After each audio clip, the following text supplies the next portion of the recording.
Assalamualaikum warahmatullahi wabarakatuh. Kesempatan ini akan kita lanjutkan materi tentang penulisan metode kuanti, di mana metode kuanti kemarin terakhir kita sudah sampai pada part 3 tentang bagaimana menulis suatu latar belakang masalah atau LBM. Hari ini kita akan menyelesaikan tentang penulisan bab 1. Jadi bagaimana bab 1 itu ditulis.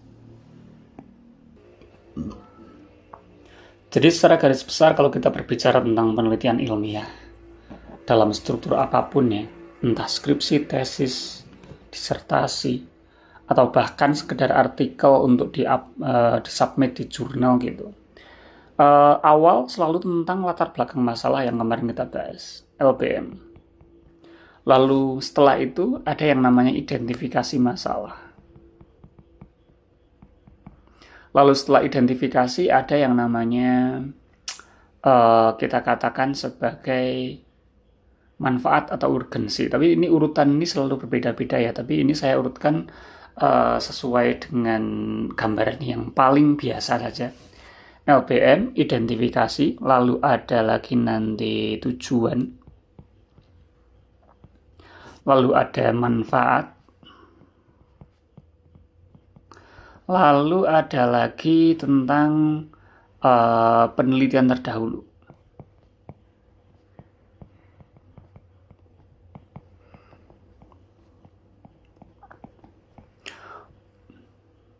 Ini mungkin yang paling utama saja, walaupun tetap dalam beberapa versi ada yang lain. Kadang ada yang dikasih batasan masalah dan lain sebagainya. Tapi saya cukupkan di sini. 5 hal pokok yang perlu ditulis ketika seseorang membuat bab 1 atau membuat pendahuluan gitu. Bab 1 itu kan pendahuluan. Ini tuh semuanya masuk ke introduction atau pendahuluan. Pendahuluan terdiri dari 5 elemen utama, 1, 2, 3, 4, 5. LBM, identifikasi masalah, tujuan, manfaat, dan juga penelitian terdahulu. LBM sudah saya bahas pada pertemuan sebelumnya, jadi saya berikan gambaran secara garis besar. Saya langsung ke contoh biar nanti gambarannya lebih mengena, jadi tidak tidak kabur ya, tidak ngerambiang, tidak seperti teori gitu. LBM, kemarin kita tahu LBM itu dia mengidentifikasi masalah dengan pertama perlu tahu dulu permasalahannya apa, lalu subjeknya siapa, lalu tentu saja variabel terkait apa. Jadi kalau kita berbicara tentang penelitian kuanti, itu upayakan dia memiliki 2 variabel yang pengen dikaitkan. Kuanti itu kalau dalam desain penelitian entah ekonometrika, entah penelitian pendidikan, entah apapun, itu biasanya berkaitan dengan 2 variabel yang dikorelasikan atau yang dihubungkan. Dari hubungan ini maka contoh kemarin ya kita tahu misalnya permasalahannya, masalah utamanya mengenai intensitas penggunaan game online. Lalu misalnya dikaitkan dengan satu variabel misalnya motivasi belajar.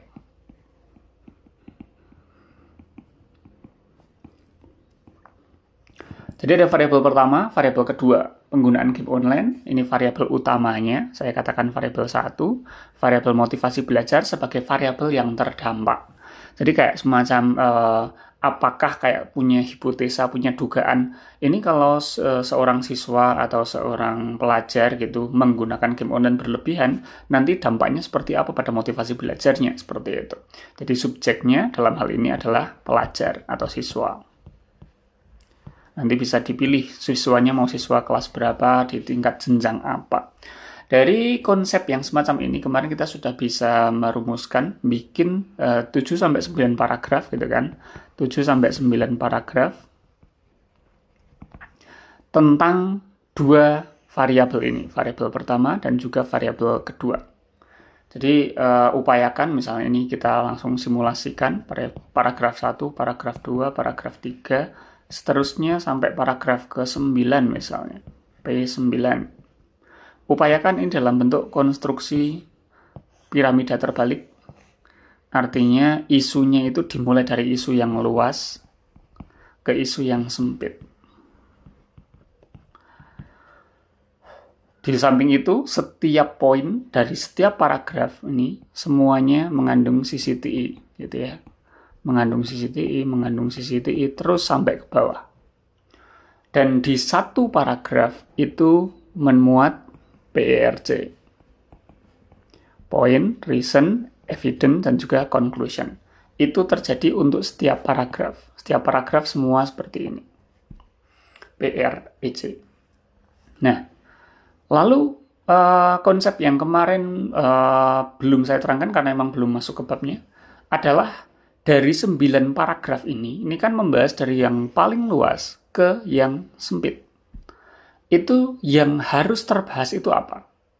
Yang harus terbahas adalah hal-hal urgent tentang permasalahannya dan juga tentang variabel yang terkait. Gitu. Jadi misalnya nih, paragraf pertama. Paragraf pertama membahas tentang isu global game online.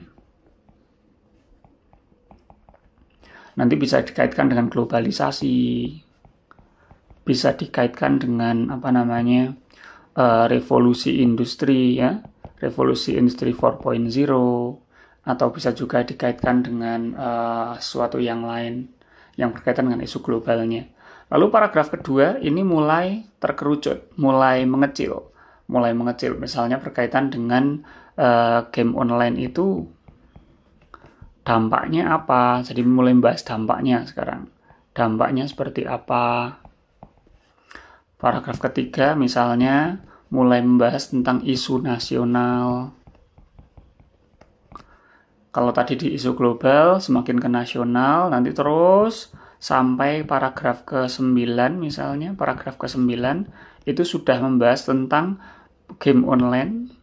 Jadi sudah ke fokusnya game online terhadap motivasi belajar. Karena intinya kan di sini. Kenapa? Karena variabel yang pertama adalah penggunaan game online, variabel yang kedua adalah motivasi belajar. Artinya, di paragraf ke-9 itu poin utamanya adalah tentang bagaimana game online berdampak terhadap motivasi belajar pada suatu sektor tertentu. Sektor tertentu artinya misalnya pendidikan menengah atas, pendidikan menengah pertama, atau mungkin SD bahkan, dan seterusnya. Atau bahkan mungkin balita, atau mungkin anak-anak yang belum sekolah, dan seterusnya. Jadi, semuanya, atau dari paragraf pertama sampai paragraf ke-9, upayakan dia menuju ke pokok penelitian yang ingin dikaji. Pokok penelitiannya adalah tentang bagaimana game online mempengaruhi motivasi belajar. Berarti di paragraf terakhir, pastikan dia sudah membahas isu yang dibahas, yaitu game online terhadap metode belajar. Jadi ibaratnya orang ketika membaca itu, dia itu kayak semacam diantar tentang urgensi, tentang pentingnya untuk meneliti peran pengaruh game online terhadap motivasi belajar siswa. Sehingga di paragraf yang terakhir, itu pastikan sudah membahas game online terhadap motivasi belajar. Sehingga ketika orang membaca, lalu dia akan bilang, oh ternyata penelitian untuk mengkaji pengaruh game online terhadap motivasi belajar itu penting untuk ditulis. Tujuannya seperti itu. Jadi mulai dari paragraf pertama, kedua, ketiga, itu mulai mengarah ke sana. Yang pertama game online-nya dulu. Yang kedua mulai ke dampak. Yang ketiga isu nasional. Misalnya paragraf 4 lalu membahas tentang fokus ke misalnya pengaruh game online terhadap pendidikan. Itu kan lebih luas, agak luas. Lalu setelah pendidikan, game online terhadap pembelajaran. Lalu game online terhadap motivasi belajar. Bisa kayak gitu. Jadi makin lama makin mengarah ke topik yang ingin dikaji. Atau yang pertama isu globalnya, isu nasionalnya, isu di Jawa seperti apa, isu lokalnya seperti apa, bisa kayak gitu. Yang jelas mengerucut ke bawah. Mengerucut ke bawah dari yang paling luas menuju ke yang paling sempit atau isu yang itu. Jadi kita katakan pada paragraf terakhir ini sudah mengacu pada subjek yang ingin dikaji, sudah mengacu pada variabel pertama yang dikaji dan variabel kedua yang dikaji. Ini paragraf terakhir. Sehingga ketika orang membaca, jadi ketika orang membaca tentang isu ini, maka orang langsung akan berpikir ini penting untuk diteliti. Seperti itu. Oke, nanti ini bisa menjadi koreksi bagi tugas pertama bagi mahasiswa kemarin tentang bagaimana menyusun latar belakang masalah. Oke, lanjut. Sekarang kita masuk ke yang kedua. Jadi yang pertama tadi adalah game online-nya. Yang pertama tadi adalah ini ya, LBM, latar belakang masalah. Sekarang apa itu identifikasi masalah? Identifikasi masalah itu adalah semacam menarasikan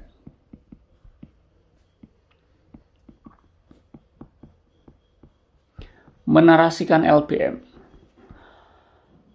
Jadi dari LBM yang telah disampaikan itu dinarasikan. Jadi masalahnya apa sih gitu. Jadi penelitian ini punya masalah seperti apa sih gitu. Contoh ya. Jadi identifikasi masalah. Identifikasi masalah itu bisa satu, bisa dua, bisa tiga. Jadi kalau dikalimatkan misalnya identifikasi masalah A, nanti dibikin bab nggak apa-apa. LBM seperti apa? Identifikasi masalah poin yang pertama. Misalnya tingginya penggunaan game online pada pelajar.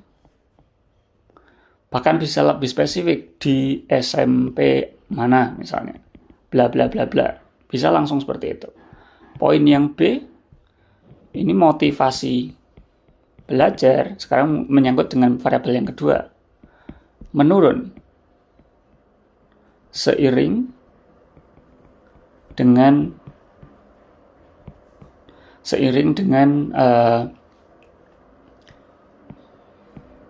perkembangan teknologi misalnya. Jadi dari identifikasi ini muncul dua kalimat. Kalimat yang pertama itu mengkaji tentang variabel yang pertama, kalimat yang kedua mengkaji tentang variabel yang kedua. Yang pertama membahas tentang penggunaan game online-nya, yang kedua membahas tentang motivasi belajarnya, gitu. Itu identifikasi. Jadi identifikasi itu kayak membuat narasi kalimat dari latar belakang masalah. Tetapi walaupun dalam contoh ini saya menyebutkan dua ya, itu tidak menutup kemungkinan yang namanya identifikasi masalah itu terdiri dari bahkan 3 poin gitu.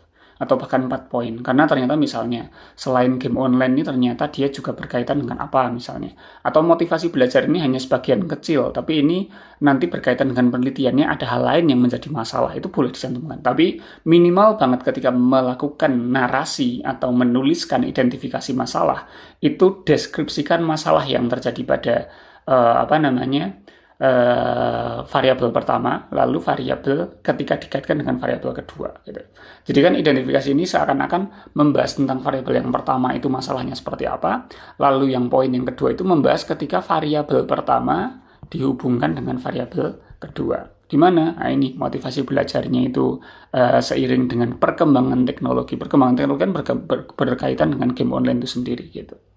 Jadi membahas dua hal setidaknya berkaitan dengan itu. Itulah identifikasi masalah dan cukup dibuat seperti ini. Lalu yang selanjutnya setelah identifikasi masalah, baru setelah ketahuan masalahnya lalu tujuannya apa gitu.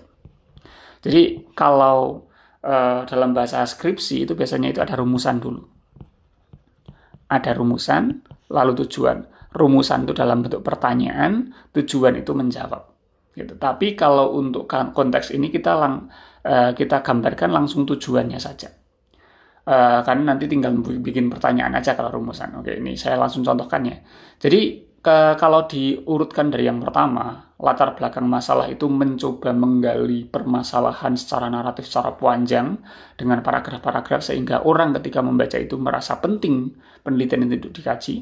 Lalu ketika disuguhkan identifikasi masalahnya, lalu akhirnya tahu betul oh ini toh masalahnya. Ini penting untuk dikaji gitu.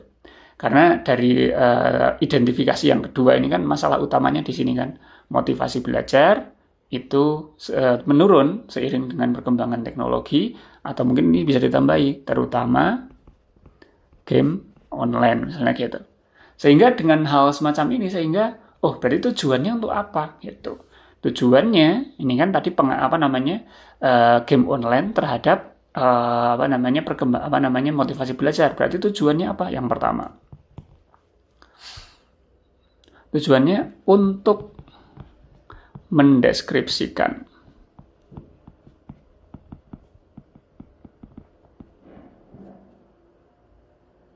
apakah atau kalau langsung ke sini kayaknya agak terlalu sulit ya. Saya bisa mulai dari rumusan dulu aja nggak apa-apa. Jadi saya mulai dari rumusan, tujuannya agar nanti paham hubungan antara rumusan dan tujuan. Saya ke rumusan dulu aja. Jadi rumusan itu berbentuk pertanyaan. Berbentuk pertanyaan. Yang pertama, pertanyaan tentang game online terhadap motivasi belajar. Itu yang harus ditulis. Berarti kalimatnya dalam bentuk pertanyaan, berarti seperti apa?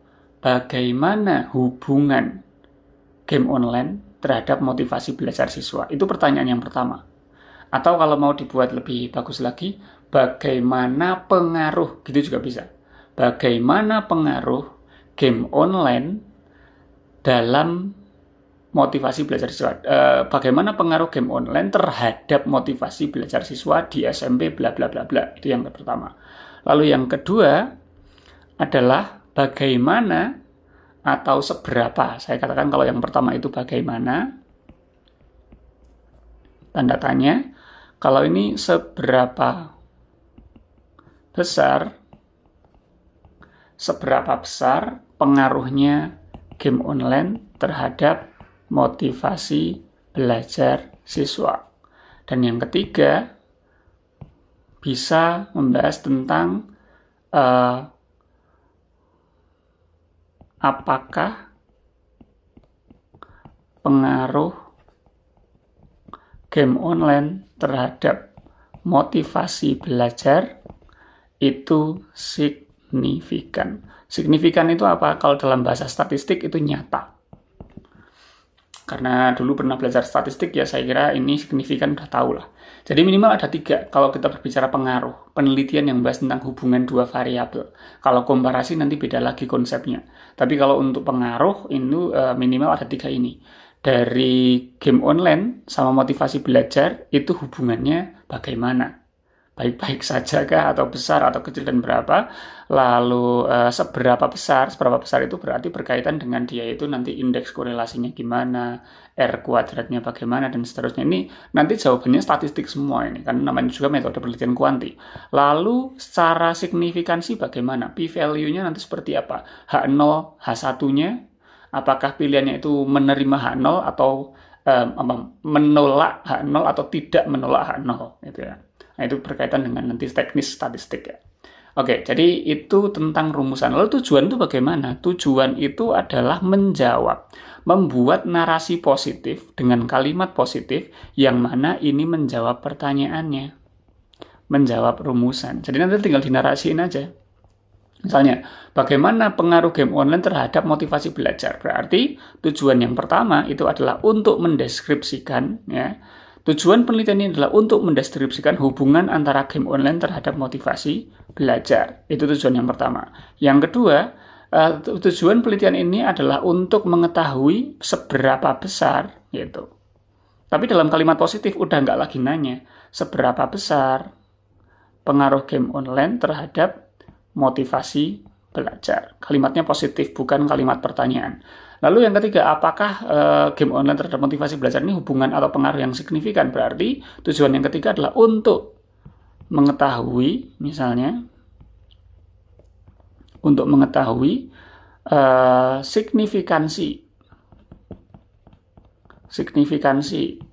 penggunaan game online terhadap motivasi belajar. Seperti itu. Jadi rumusan tujuan itu sebetulnya sama. Konsepnya sama, hanya bedanya rumusan itu dalam bentuk pertanyaan, tujuan itu dalam bentuk kalimat positif yang dia menjawab pertanyaan itu sendiri, menjawab rumusan itu sendiri. Konsepnya seperti itu. Itulah tujuan, jadi identifikasi tujuan seperti itu. Lanjut kita ke manfaat sekarang. Nah, manfaat penelitian itu yang paling baik, itu diambil dari urgensi. Maksud dari manfaat penelitian itu bisa ditarik dari urgensi, itu seperti apa? Saya langsung ke contohnya ya. Dan contoh ini saya analogikan dengan konsep yang kemarin sudah kita bahas tentang penelitian kuali dan penelitian kuanti. Jadi penelitian kuali, penelitian kuanti. Ini versusnya atau perbedaan utama kuali dengan kuanti. Jadi kuali versus kuanti. Kalau kuali itu kemarin dia bisa penelitiannya itu fokus ke masalahnya, problemnya, juga bisa fokus ke solusinya. Misalnya, kalau kita berbicara penelitian kuali, ditemukan suatu problemnya itu adalah tingginya kasus penggunaan game online, misalnya. Solusinya apa? Kemarin contoh yang kita kasih adalah misalnya adanya kampung anti gadget. Jadi kalau kuali itu dia adalah bisa mengkaji masalahnya, jadi tingginya penggunaan game online itu seperti apa kondisinya, bagaimana, mengapa, dampaknya nanti seperti apa, sehingga nanti akan ketemu juga, oh dari tingginya game online ini ternyata ini juga berpengaruh terhadap motivasi. Jadi intinya kualitatif itu dia adalah merumuskan ya, atau create bahkan menciptakan teori. Baik teori berkaitan dengan problemnya maupun teori tentang solusi dari suatu problem. Sehingga nanti konstruksinya banyak sekali, bisa studi kasus, bisa bisa deskriptif, bisa fenomenologi, bisa juga mungkin nanti etnografi dan lain sebagainya. Nanti ada desain-desain atau framework penelitian kualitatif. Kalau kuanti itu seperti apa? Kuanti itu dia adalah memverifikasi teori atau membuktikan. Memverifikasi atau membuktikan teori. Maksudnya seperti apa? Kita coba konstruk dari sini ya. Dari penelitian kuali itu kan dia mencoba untuk mencari teori tentang misalnya teori tentang bagaimana tingginya game online gitu ya. Sehingga dia ada hasilnya. Hasil teorinya adalah tingginya game online itu ternyata mempengaruhi motivasi belajar. Ini kan teori yang dihasilkan dari penelitian kuali sebelumnya yang mengkaji tentang problem. Nah, penelitian kuanti ini bisa dia memverifikasi antara game online sama motivasi itu bagaimana. Ini kan ada ini. Di penelitian kualinya pernah disinggung bahwasannya tingginya penggunaan game online itu berpengaruh terhadap motivasi siswa. Tapi secara teori, secara kuali, belum pernah dibuktikan secara data, secara statistik, secara kuanti. Maka disinilah peran penelitian kuanti untuk memverifikasi apakah game online ini dia berpengaruh terhadap motivasi belajar secara kuanti. Bahkan di sini juga, solusi ini juga bisa. Jadi misalnya, merumuskan, ini kan ada solusi tentang bagaimana kampung anti gadget ini sebagai solusi dari tingginya penggunaan game online. Bisa nanti dikonstruksikan dalam bentuk kuanti. Sehingga nanti kampung anti gadget ini berpengaruh nggak terhadap penggunaan game online. Ini bisa. Karena apa? Karena kan kampung anti gadget ini menjadi solusi dari tingginya penggunaan game online. Sehingga nanti penelitian kualinya dia mencoba untuk menggali apakah kampung anti gadget ini, program kampung anti gadget ini mampu untuk mempengaruhi penggunaan game online. Nah, ini diverifikasi juga secara kuanti. Nah, dari sini nanti akan muncul yang namanya urgensi. Dan urgensinya ini beda antara kuali sama kuanti. Coba ya, kalau kita konstruksikan. Yang pertama, kalau kita berbicara penelitian kualitatif, urgensi penelitiannya kan dia misalnya tentang ini. Tingginya penggunaan game online berpengaruh terhadap motivasi belajar, misalnya itu.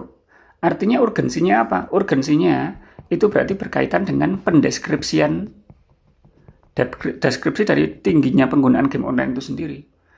Penting untuk mengkaji game online yang semakin banyak dikaji, semakin banyak digunakan ini, karena ini memiliki dampak yang sangat banyak bahkan untuk motivasi belajar kayak gitu, sehingga ini itu penting sebagai kajian teori gitu ya, sebagai kajian teori tentang penggunaan game online.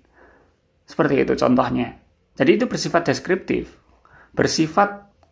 ini bersifat narasi nanti, narasi kualitatif. Jadi urgensinya itu karena memang penting untuk mengkaji teorinya. Penting untuk merumuskan teorinya. Merumuskan teori tentang bagaimana game online itu berpengaruh terhadap motivasi. Secara teori, penting untuk membuat teori itu. Gitu. Karena memang ini, game online ini memang sedang sangat marak. Dan ternyata ini bisa berpengaruh terhadap motivasi belajar. Maka teorinya perlu di-create. Tapi kalau untuk urgensi penelitian kuantitatif, ini berbeda. Berbedanya kenapa? Karena kan ini game online terhadap motivasi belajar. Urgensinya adalah penting untuk memverifikasi. Gitu. Penting untuk memverifikasi hubungan antara game online terhadap motivasi. Karena kalau teorinya itu urgensinya udah dibahas di penelitian kuali. Sehingga dalam penelitian kuanti itu urgensinya itu bukan lagi membahas tentang hubungan teori tentang game online terhadap motivasi, bukan teorinya. Bukan teorinya. Tetapi untuk jadi nanti kalau dikalimatkan seperti ini, urgensi penelitian ini adalah untuk membuktikan, misalkan dengan kata membuktikan atau memverifikasi hubungan antara game online terhadap motivasi belajar, spesifik nanti di SMP mana, atau di SMA mana, atau bahkan di kampung mana, dan seterusnya. Jadi spesifik. Dan kata kuncinya adalah ketika membahas tentang urgensi ini, dia harus ada kata membuktikan atau memverifikasi.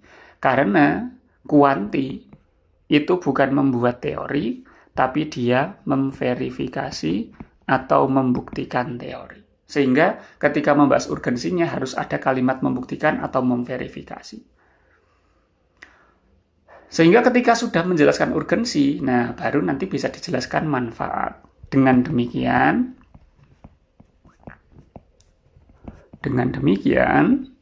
manfaat penelitian ini, nah gini logikanya, setelah ada verifikasi atau pembuktian hubungan antara game online dengan motivasi lewat statistik ya, lalu orang ketika membaca itu dapat manfaat apa? Itu nanti bisa dipakai oleh banyak subjek. Misalnya, bisa dipakai oleh sekolah. Kalau untuk sekolah, untuk apa? Kalau untuk siswa, seperti apa? Kalau untuk stakeholder, stakeholder itu pengambil kebijakan yang lebih tinggi misalnya. Oleh pemerintah, seperti apa? Kalau bahkan untuk bidang pendidikan atau kajian penelitian, seperti apa? Nah, ini nanti bisa dideskripsikan. Jadi nanti manfaat itu bisa bisa terpecah-pecah, bisa dibagi-bagi sesuai dengan ini manfaat bagi siapa. Misalnya, kalau manfaat bagi sekolah, penelitian ini akan berguna sebagai bahan pertimbangan dalam dalam menentukan kebijakan sekolah. Kalau bagi siswa, penelitian ini akan bermanfaat untuk apa? Misalnya saya nggak tahu. Kalau stakeholder, misalnya pemerintah daerah dalam hal ini ketika melihat penelitian ini nanti akan seperti apa? Misalnya pemerintah nanti untuk membuat kebijakan pendidikan berkaitan dengan penggunaan game online. Kalau untuk penelitian seperti apa? Kalau untuk bidang penelitian pendidikan, nanti ini bisa digunakan sebagai bahan kajian pustaka misalnya. Dan memperkaya kajian ilmiah bla bla bla bla. Nanti bisa dirumuskan seperti itu.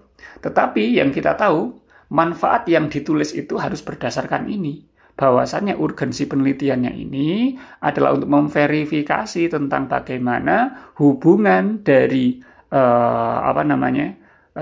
game online terhadap motivasi. Nah, ketika sudah dikaji hubungan, sudah diverifikasi, sudah dibuktikan hubungan antara game online dengan motivasi, ini nanti akan menimbulkan manfaat seperti apa bagi bidang-bidang apa saja, sekolah, siswa, stakeholder, pemerintah, atau bahkan mungkin kalau penelitian secara nasional oleh presiden atau oleh pemerintah pusat dan seterusnya seperti apa.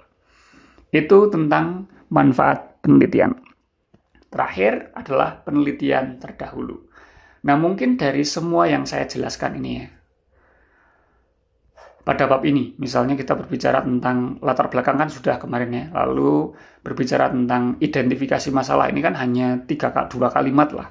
Lalu tujuan ini 2-3 kalimat gitu ya. Tujuan itu 3 kalimat misalnya. Lalu untuk untuk manfaat penelitian, nah ini juga mungkin 3 kalimat. Manfaat penelitian 3 kalimat. Walaupun ingat, sebelum menulis manfaat, tulis dulu urgensinya apa. Urgensi baru manfaat. Ini juga 3 kalimat. Dan kalimatnya itu cuma kalimat yang kita susun sendiri tanpa mencari referensi. Kita susun sendiri, nggak kayak kemarin waktu menyusun latar belakang masalah nyari referensi dulu di Elicit atau di Google Scholar gitu. Tapi kalau menyusun manfaat, tujuan, rumusan, identifikasi, itu kita murni hanya menyimpulkan. Jadi konstruksi paragrafnya pun berbeda, nggak lagi PREC, nggak lagi ada point, reason, evidence, conclusion. Jadi cukup ditulis aja paragraf-paragraf yang memang sesuai dengan kaidah yang tadi kita bahas. Nah, tetapi di sini ada satu bagian lagi yang nanti kita juga butuh agak mikir, agak mencari, agak lebih kaya lagi pendalaman pustakanya, yaitu yang kita kenal dengan terakhir ini, penelitian terdahulu. Jadi ketika menulis penelitian terdahulu, itu kita harus mencari penelitian sejenis. Penelitian sejenis yang mirip. Ini kan penelitian ini mengkaji tentang pengaruh game online terhadap motivasi. Langsung aja di SMP mana misalnya. Intinya ini. Cari skripsi penelitian sejenis yang seperti ini. Misalnya, ada yang membahas tentang pengaruh game online terhadap hasil belajar. Misalnya, ada yang lain, misalnya bukan game online, pengaruh penggunaan TikTok terhadap motivasi belajar, misalnya. Dan ini dua-duanya kuanti, gitu. Ini juga kuanti. Tapi ada lagi juga yang membahas tentang game online-nya itu sendiri, yang dibahas secara kuali. Ada juga mungkin yang membahas tentang kampung anti gadget yang dibahas secara kuali. Ini kan penelitian yang mirip gitu, yang berkaitan. Nah, ini bisa dicantumkan, nanti dideskripsikan. Menurut Ahmad pada tahun 2022 yang menggunakan penelitian ada yang mengkaji tentang bagaimana game online berhubungan dengan hasil belajar. Jadi nanti dijelaskan misalnya penelitian terdahulu yang membahas atau sejenis adalah sebagai berikut. Misalnya, menurut Ahmad 2022 menjelaskan bahwasannya game online itu berpengaruh terhadap hasil belajar. Dijelaskan pula ini metodenya kuanti, menjelaskan apa. Jadi nanti minimal mencari, saya berapa ya? Cukup 3 lah, cari 3 aja yang mirip.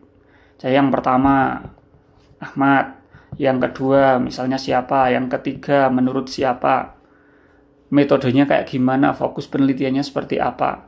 Lalu yang terakhir nanti disimpulkan gitu.